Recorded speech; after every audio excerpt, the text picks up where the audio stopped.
நல்ல இந்த தத்துவ விளக்கத்தை ஆழ்ந்து கவனிப்பார். இப்ப லஞ்ச் பிரேக் விட்ட உடனே அப்படி கீழே போயிட்டு எப்படி இருந்தது இப்போ டீ பிரேக் அப்புறம் அப்படின்னு கேட்டாங்க. ரொம்ப ஆனந்தமா இருந்ததுப்பா. அது எது ஒண்ணு பிடிச்சிருக்குன்னா இப்ப எதுவுமே புரியல.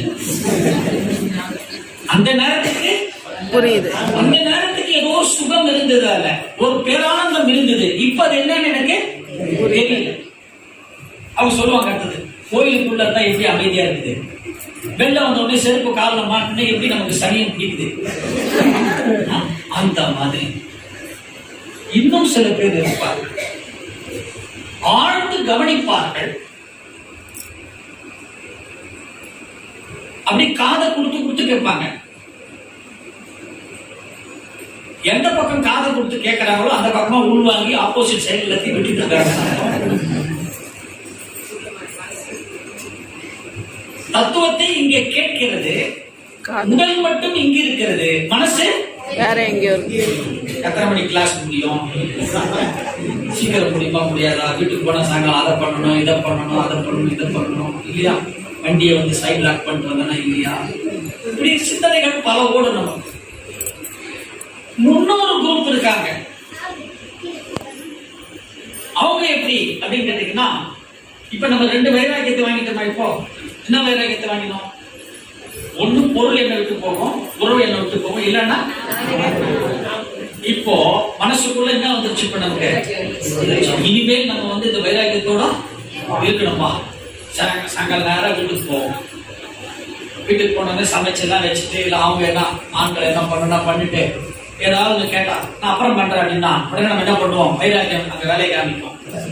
எனக்கு என்னப்பா இன்னைக்கு இருக்குது, நாளைக்கு இருக்குமோ இருக்காதோ, இது இருக்குமோ நாளைக்கு இருக்காதோ, இல்லைன்னா இதெல்லாம் பார்க்கறதுக்கு நான் இருக்குமோ இருக்க மாட்டோம்.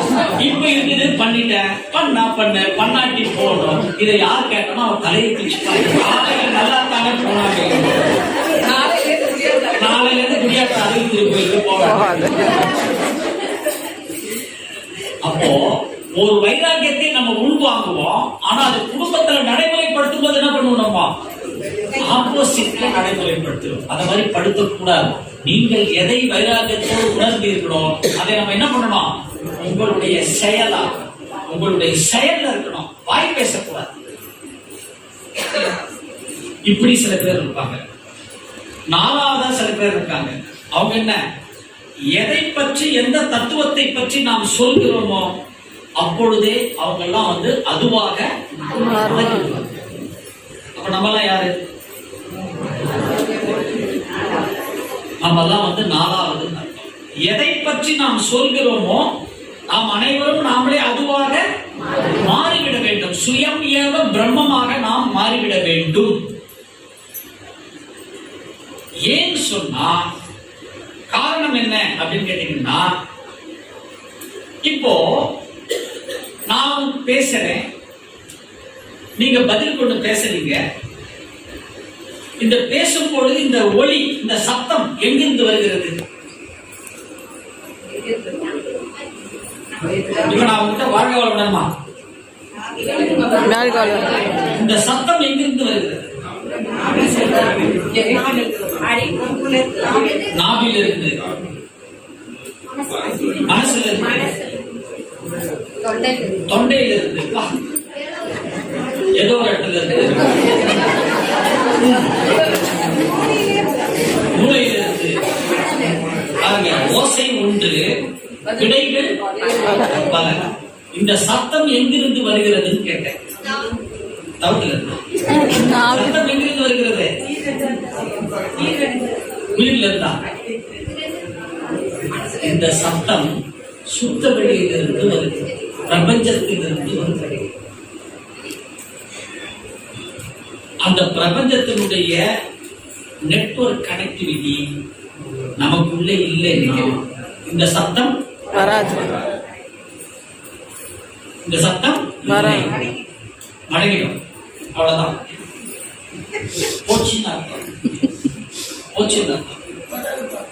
ஏன் அப்படின்னு கேட்டீங்கன்னா, அதுக்குதான் சொன்னாங்க மகான்கள். இங்க பாருப்பா, குறிப்பாக இந்த கலியுகத்தினுடைய கிருத்தாயுகம், திரேதாயுகம், துவாபரயுகம் 3 யுகத்தினுடைய யுக தர்மங்கள் என்ன அப்படின்னு கேட்டீங்கன்னா, சீடர்கள் குருவை தேடி ஓடினார்கள். கலியுகம் ரொம்ப பொல்லாதது, யாரும் குருவை தேடி போக மாட்டாங்க. கலியுகத்தினுடைய யுக தர்மம் என்னன்னு கேட்டீங்கன்னா, குருமார்கள் சீடர்களை தேடி வருவார்கள். இப்ப நாம சொல்றோமே, நான் ஒரு நல்ல குரு பிடிச்சேன்னு, நம்மளா பிடிச்சோம்? அவர் நம்மை பிடித்திருக்கிறார். அப்ப அவர் நம்மை பிடித்திருக்கிறார்னா, இவ்வளோ பேர் இருக்கும் பொழுது நம்மளை செலக்ட் பண்ணிட்டார் இல்லையா? அப்போ நாம எவ்வளவு பாக்கியம் பண்ணிருக்கோம். அப்ப நாம என்ன பண்ணணும்? கலியுகத்திற்கு குரு தான் நம்மை பிடிச்சிருக்கிறார்னா, நம்ம வாழ்க்கையில என்ன பண்ணணும்? குழம்ப கூடாது. குரு அது போய் 2 பண்ணணும். குருவனுடைய கொள்கைகள் மீது ஆழ்ந்த ஈடுபாடு. 2வது, எது வந்தாலும் சரி குருவின் மீது அசைக்க முடியாத ஒரு நம்பிக்கை. இந்த 2 தான் வைக்கணும். இந்த 2 நம்ம வச்சிட்டோம்னா, நடப்பது நடக்கும். அது நடக்கும். ஏன்னா அது எது நடக்க வேண்டுமோ அது அந்தந்த நேரத்துல கிரமப்படி அது நடக்கும். அதை யாராலையும் மாற்ற முடியாது. ஆனால் இந்த 2 நம்ம பண்ணிட்டோம்னா, நடப்பதிலிருந்து நமக்கு ஒரு தீமை வருகிறது என்றால் அதிலிருந்து நாம் என்ன பண்ண முடியும்? தப்பித்துக் கொள்ள முடியும். 100% தப்பித்துக் கொள்ளலாம். அதுதான் தவத்தினுடைய சிறப்பு. ரொம்ப முக்கியம். அதுதான் கேட்கறதுல மட்டும் இல்ல, வாழ்க்கையில நடைமுறைப்படுத்தணும் தவத்தை. ஏன் சொன்னா,